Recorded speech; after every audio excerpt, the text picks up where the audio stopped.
Okay, magandang tanghali mga kateknik. So, dito tayo ulit sa ating backyard farm, no? Yan. So, may nag-order para bukas, no? So, Blue Astrolorp yung napili niya, isa lang. Itong ating Blue Astrolorp ay lalaki, no? Mukhang lalaki. Yan. So, nasa 2-month-old na siya. Ito. Yan, yan. Yan. So, ang katangian ng ating Blue Astrolorp, yan. So, white skin siya, white feet. Inayawan ko ang Astrolorp dahil hindi siya puro ang kanyang karne, no? So, dadalawang piraso na yan. Ito at saka yung ating black. Ayan, yung black natin. Ayan. So, meron pa tayo dito guys na hybrid B. Yan, yung mga yan.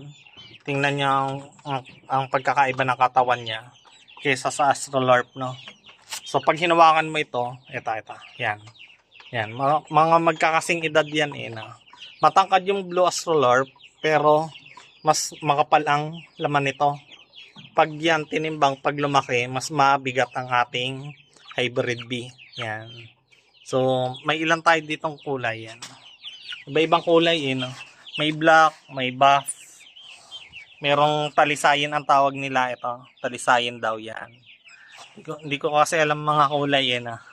Tapos yan yung ating black na hen. Ayan. Ito yung gagawin nating, bakit yung gawin nating breeder. Yan. Ganda ng katawan yan. Purong-puro yung laman sa ilalim, no? Ayan. Tapos ito naman yung ating hybrid A.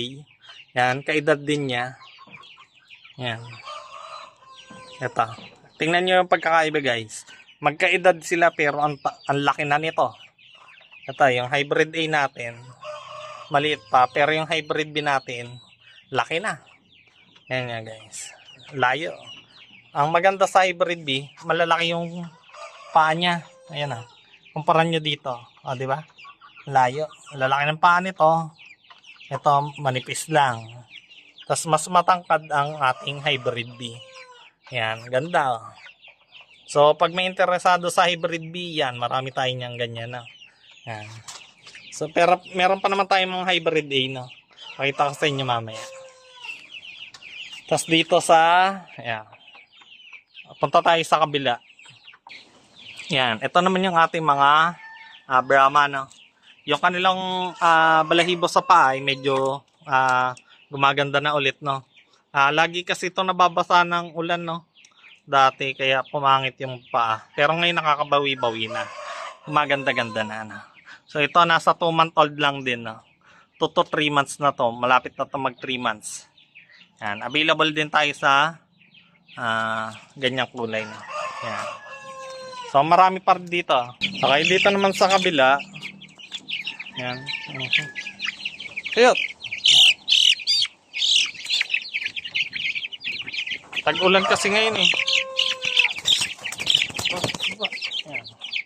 So dito, mga hybrid A at saka Brahma. Iba't ibang kulay din ng hybrid A. Hybrid B pala to guys. Hybrid B at saka Brahma. Na. So, sample tayo ng kulay na. May buff pa rin. May black. May talisayin. Yan. Yung mga common. Maganda din to guys. Yan. Tingnan nyo guys yung paa. Ganda. Lalaki. Yung katawan niya, solid yan. Solid. Tapos ang tatakaw. Sisiglan yan. Diba? Busog pa, pero nanghihingi na naman. Kaya ang bilis lumaki. Siguro, 4 months. Ang ganda na nitong katay. Nasa 2 kilos na siguro to, no? Yan. So, punta tayo naman sa kabila. So, dito naman, mga, less than 1 month.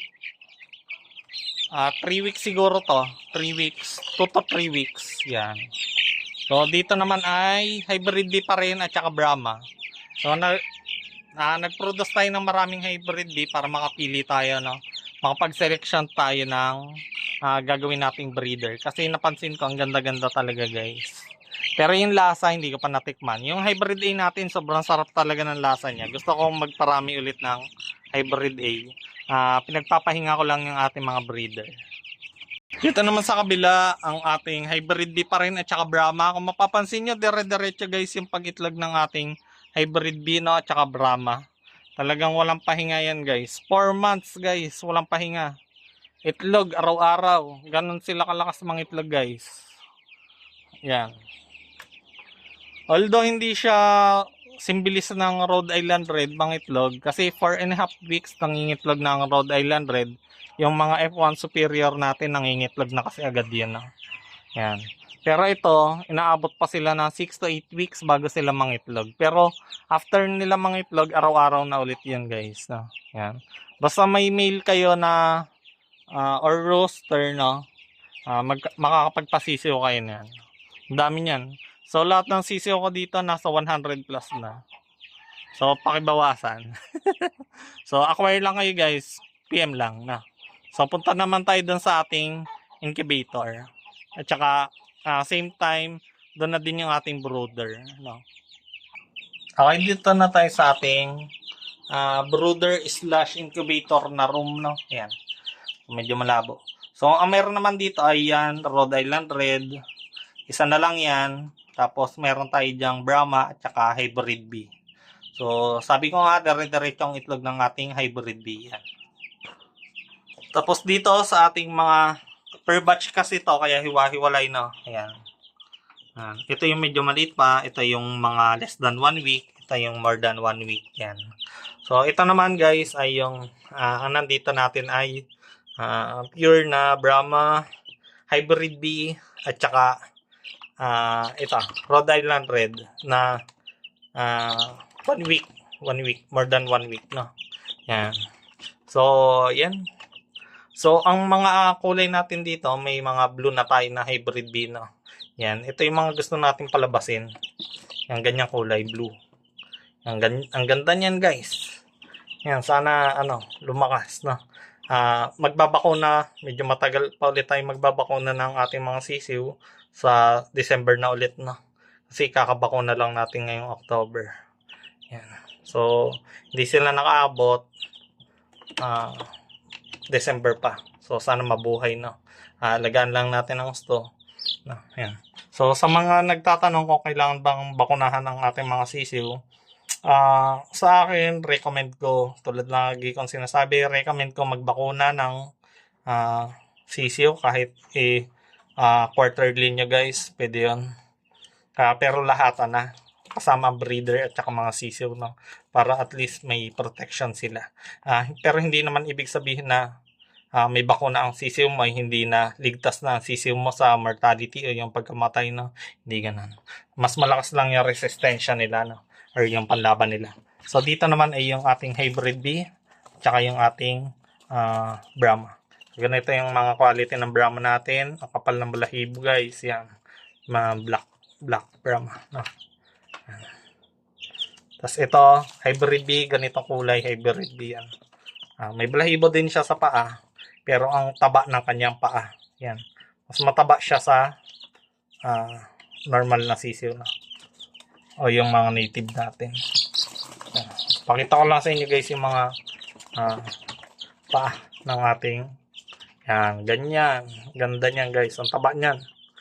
Hybrid bee pa rin to. Hindi to Brahma ha, kahit may balahibo sa paa. Hindi yan Brahma. May balahibo sa paa pero hindi siya makapal. Hybrid bee po ito. Yan. Malalaki ang paa. Ang gaganda niyan guys. Ang bigat niyan. Ito ay ilang days pa lang to. Pero ganito na siya kataba. Ito hybrid bee lang din yan. No? May balahibo sa paa, hindi to Brahma. Hindi po lahat ng may balahibo sa paa ay Brahma. No? May mga tayo. May mga quality. Ganito ang quality natin. No? Yan, ganyan, kakapal. Halos lahat ng daliri sa paa may balahibo. Yan, ganyan, tas hanggang likod yan.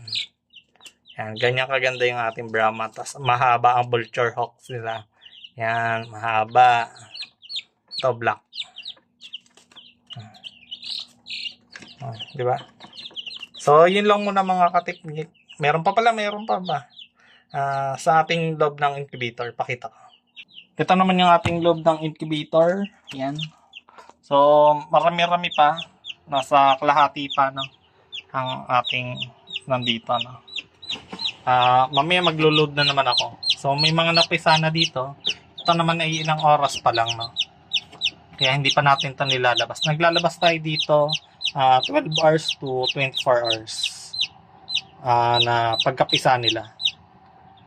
May pisain na naman. So, Brahma. Yan. Ganyan ako mag-label. B for Brahma. Tapos yung Petya. So, bukas ko na lang ito ilalabas na. Yan, silang dalawa. Tapos mapipisa na rin yan mamayang gabi. So, yun lang muna mga technique. Bye-bye!